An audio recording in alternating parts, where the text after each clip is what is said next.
have done. I didn't. I know, but it was kind of you to do it for me. I was running out of time. We'll see what we tweeted. Yeah. Anyway, so coming up on the front pages then, we'll take a look in more detail at this story. Certainly the Sun's front page, covered with a new picture of a beaming Meghan holding... Certainly the Sun's front page, reformed. Perilous times ahead for the BBC leads The Guardian with a story on the Director General, Tony Hall, announcing that he will be leaving the corporation. The Financial Times suggests that issues of environmental sustainability are being put on the back burner at the World Economic Forum in Davos because global growth forecasts are weaker than expected.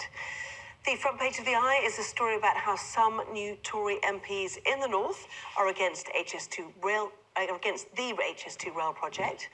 The Daily Mirror's top story is about Jeremy Bamber claiming that he has new evidence proving that he could not have massacred his family 35 years ago. The EU has provoked fresh anger over trade talks with Britain. That is the lead for the Daily Express. The Times is leading with the British-Australian academic who has smuggled letters out of her jail in Tehran, in Iran. Daily Star leads with a story about snooker players with wind. Stig Abel and Ella Whelan are here now. Welcome to both of you. You want to start with the Royals yet again? Well, it's an interesting question about, we were wondering whether what was filling the vacuum left by the royal story, and it was actually just the royal story continuing. As people still are, one would imagine, fascinated by what's going to happen in the fallout with Harry and Meghan, Megxit as it's called. To me, at least, it feels like the logical progression has happened. When this was first announced, and it was announced quickly because The Sun originally had a very good story that it was going to happen. They had this half in, half out. They said, look, we want to carry on doing some stuff, but we want to also have our freedom. And I'm quite supportive. I'm not a supporter of the royal family. I'm quite supportive of them as a couple. So I think the first responsibility of a couple is to each other and to their baby, and they have to find out where they're going to find happiness. If they believe they're not going to find happiness within the confines of the royal family, they've got to think, where are they best going to find it? Maybe it's living in another country. Maybe it's trying to make money. I don't believe fundamentally making money is a bad thing. If you want to go out, get yourself some money and live the life that you want to do, and you can achieve it, and that's what's going to bring you happiness and contentment, then good for you. That's what the world is about, finding happiness where you can. There are all sorts of criticisms that have been levied at that first plan, which is looking like they were still going to take public money. They're shifting away from that. There may still be other criticisms that exist, but I don't regard the royal family as sacrosanct. I regard the pursuit of happiness as sacrosanct. And therefore, what they're doing now, and we're seeing Meghan in Canada, and people will either look at that and think that's a young woman with her baby, and that's a very happy picture. Indeed, so, but Harry made the point, didn't he, last night, that he was born into this family, and all he's done is left more work for those who are left behind, namely, in the future, Prince Charles, who will eventually be King of England, and Prince William. Yeah, I mean, he was born with this burden. Let's weep for the royals. I mean, but look, they do a lot. Okay, There are endless events every day. That's the point, isn't it? And I'm sure it's incredibly difficult to dress up and read out pre-prepared speeches at charity events.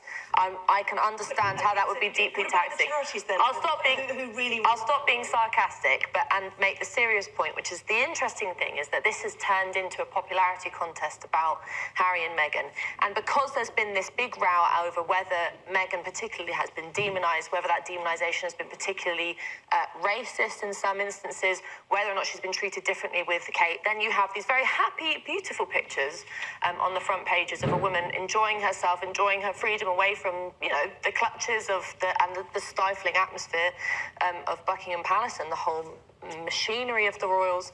And you forget that actually what this is about and what this couple represent is, yes, in the abstract, a happy couple with a new baby who I'm sure have got sleepless nights just like the rest of everyone else who just has a new kid.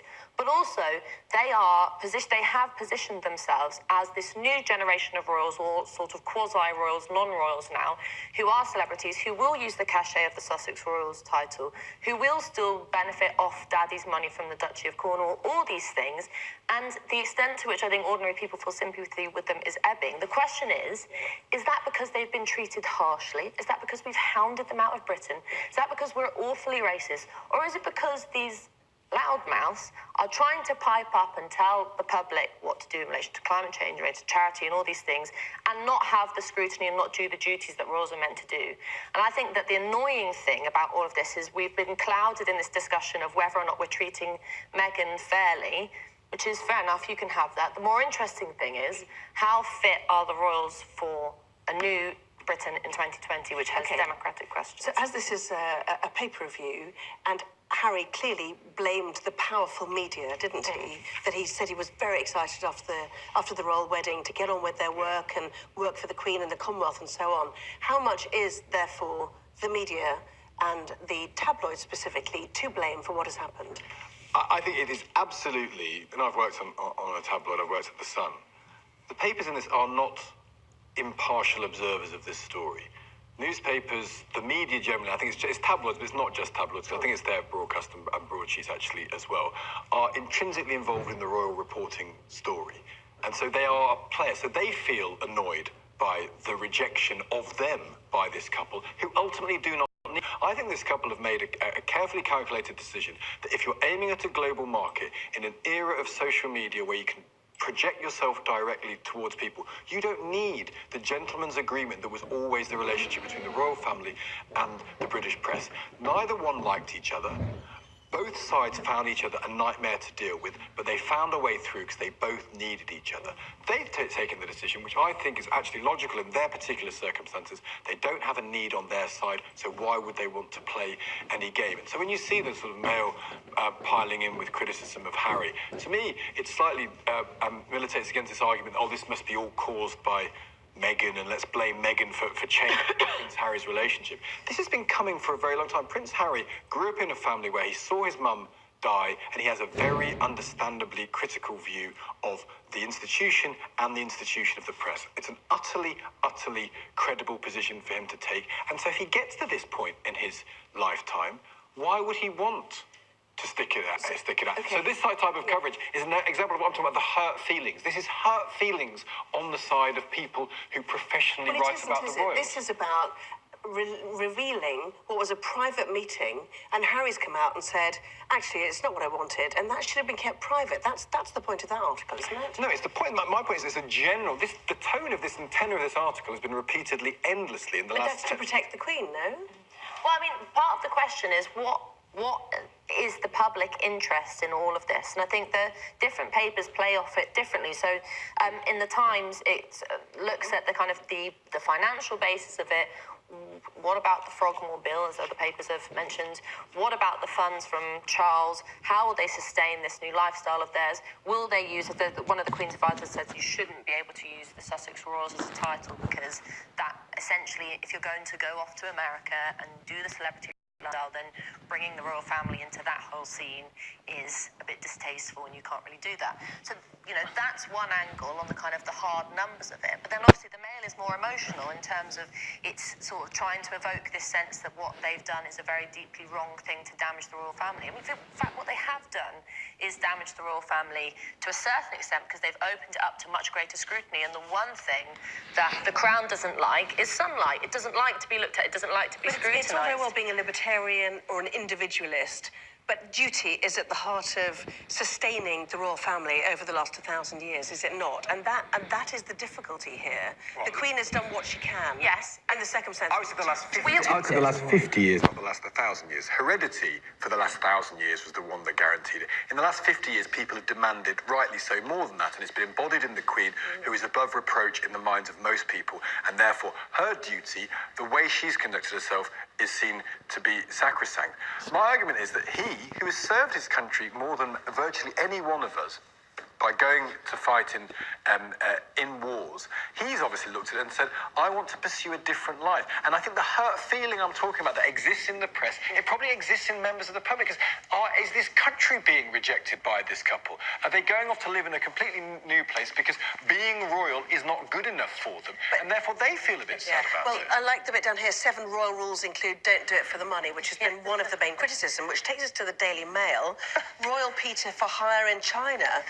the Daily Mail says, I mean, this is an indication that the papers are never going to stop. But anyway, he's selling milk, is he? Can I say that if I was a royal granddaughter, and I had, it's actually not that tenuous link. He's a son of Anne, and I was a bit hard up for cash. Who knows if he is? I would flog milk in China, but then I don't think that's a particulargy moral stance. Look at his face. He's enjoying it. He's taking the money home. There's no sense of him being any, the suggestion is that Harry and Meghan take a leaf out of his book. I mean, the thing that we do have to mention if we're talking about the royals is it wasn't so long ago we were all on paid reviews talking about the other royal scandal and Prince Andrew, and we shouldn't. The wider context of this is that there's been a rolling series of scandals ranging from the incredibly serious of Prince Andrew to the slightly less serious of Megxit. And the interesting question going forward that if we see how both the media and the public deals with this is, what place do the royals have in 2020? There's an article somewhere that said Andrew has been a rock for the Queen during this. Yeah, well, no, he has been for ages, hasn't he? Since Prince Philip stepped aside. That's. Yeah, but that makes you want to vomit, doesn't it? Really. I would say Andrew the Rock in this, as if this is a scandal for which a friend of a paedophile is a necessary adjunct. He's still the son of the monarch, isn't he? So anyway, yeah. Well, he is. Let's just remind you what's happening tomorrow morning. Kay Burley will be setting the agenda. She'll be looking ahead to the day's impeachment proceedings in the US and to discuss political matters. Back here, she'll be joined by the Justice Secretary, Robert Buckland. One of the key stories in the papers you saw was the policies on terror. That is Kay Burley at Breakfast Live from Westminster from 7 o'clock. So still to come then, the International Monetary Fund says the UK economy can expect to do well after Brexit, but not everybody agrees.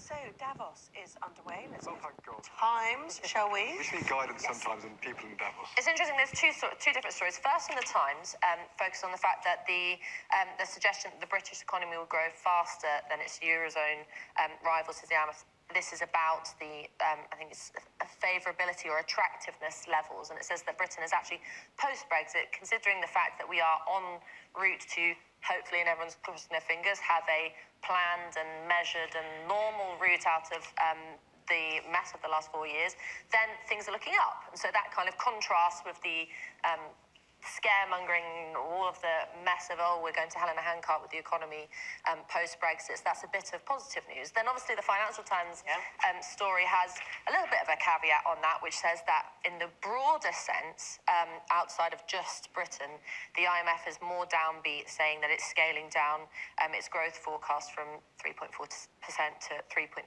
And I think the story that I would take away from all of this is that, and looking forward, especially in relation to Britain, is that it proves that the political act of Brexit was never going to be either the death knell or the magic pill for the British economy, that there's a huge amount more going on, there's a huge amount going on in Europe in relation to its economy and the way that nations are interacting on that level. So this is, as ever, it's a conflicted picture, but the positive thing to celebrate is that actually there's a bit of news coming out that's saying we're not all going to have our pockets empty post-Brexit. I haven't got the less Brexit-focused and supportive view from It's on purpose. You can imagine. We're running out of time, but anyway, you want to do the BBC story via the Matt cartoon? Why not? The BBC have announced, or Tony Hall's announced, slightly surprising, he's stepping down. He's overseen lots of problems at the BBC, not least their coverage of Brexit and their question of impartiality, but also the equality of pay.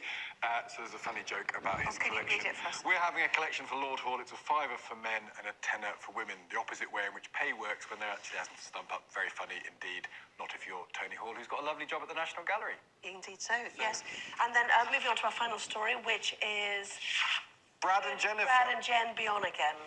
People want this to be true because Jennifer Aniston, who was one of the friends and therefore a lot of people had a great deal of attachment to it, never seemed to find happiness.